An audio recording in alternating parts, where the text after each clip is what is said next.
So what we're basically going to be going through is talking about some of the fundamentals of physical memory, right?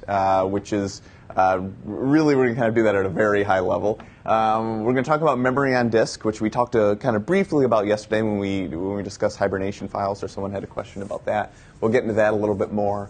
We're going to talk about imaging memory, although we're going to kind of grace over that because we talked about that a bit yesterday. We'll also talk about some of the memory analysis tools, and that will be the primary focus, is looking at, we're going to discuss two primarily, although we're going to focus on volatility.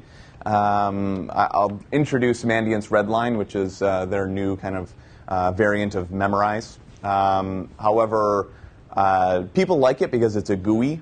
However, volatility is, I think, the de facto standard for analysis.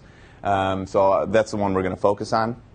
And we're really going to kind of do this in a somewhat of a tiered approach. So we're going to start at more basic kind of functionality in memory analysis. We're going to get to a little bit more complex measures, but we'll keep it in a fairly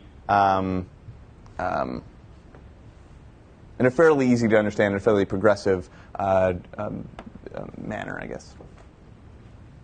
So for those of you who aren't aware, that is what memory is, right? It is NAND that resides on those chips. And it's essential to a computer, right? But this is basically what we're dealing with, right? However, you're not imaging this typically, right? You're doing it in the way that we did, right? Using software in the running operating system.